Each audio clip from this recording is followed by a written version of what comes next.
I kind of laughed and I was like, yeah, sure, why not?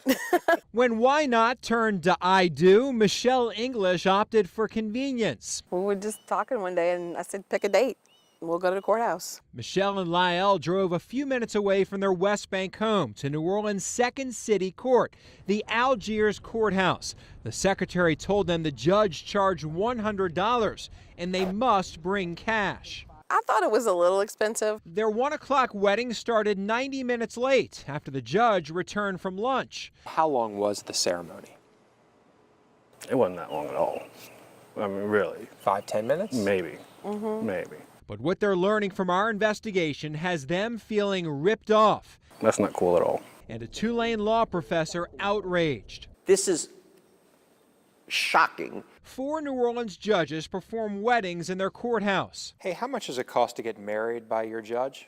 In First City Court next door to City Hall, judges Angelique Reed, Veronica Henry, and Monique Morial charge $80 to officiate a wedding in the courthouse during the workday. You said $100 for a ceremony? On the West Bank at the Algiers courthouse, Judge Tina Anderson Trahan charges $100. And according to financial disclosure forms all 4 judges filed with the state Supreme Court, they keep that money as additional compensation, between $5,000 and $25,000 a year. They're not supposed to get salary supplements for doing this on the side. I mean, you know, they're not judges for hire. This is not Judge Judy. Tulane law professor Joel Friedman says no part of the law allows the judges to pocket this money. This is just a salary supplement that is unlawful. And it's clear to you it's unlawful? Absolutely. You've read the law? Yes. No doubt? No doubt. Clear in writing? Yes. I don't know how they could explain otherwise, other than this is the tradition.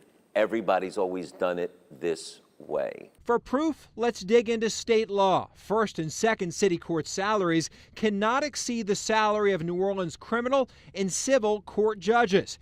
It's important to note the law specifically defines salary as the total annual compensation paid directly or indirectly from all sources for services as judge.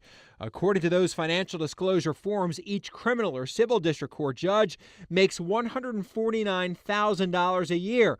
For example, here's Civil District Court Judge Paulette Irons' disclosure form. But look now at the form for all 4 city court judges.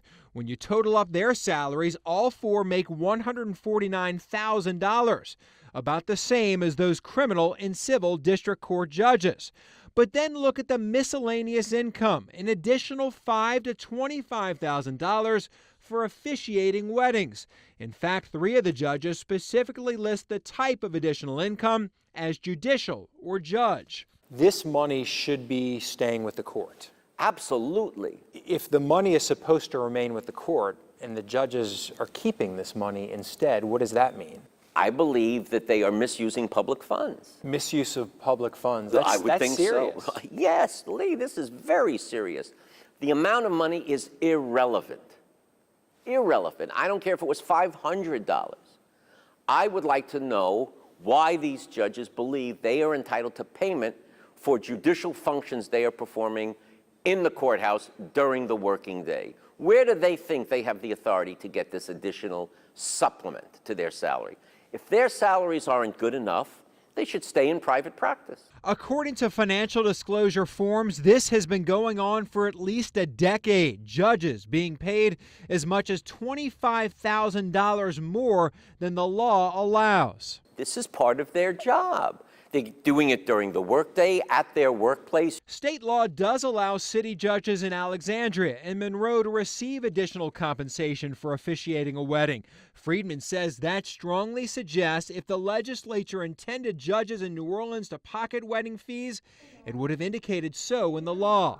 It cuts to the integrity of the judicial process. That's what's so upsetting about this. The 4 judges declined our request for an on-camera interview. They tell us they have no record of how many weddings they officiate a year. But there's more. A section of state law does address weddings in First and Second City Court. It says for every marriage in the courthouse during office hours, there shall be a charge of $5. Wow.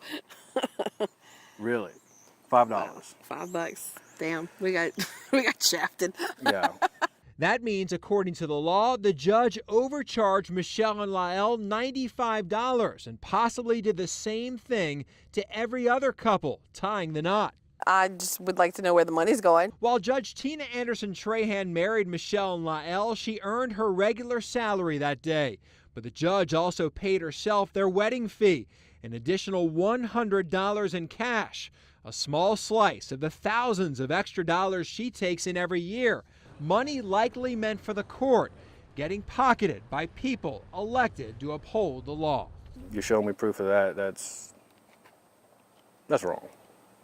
It is. That there's no excuse for that, really.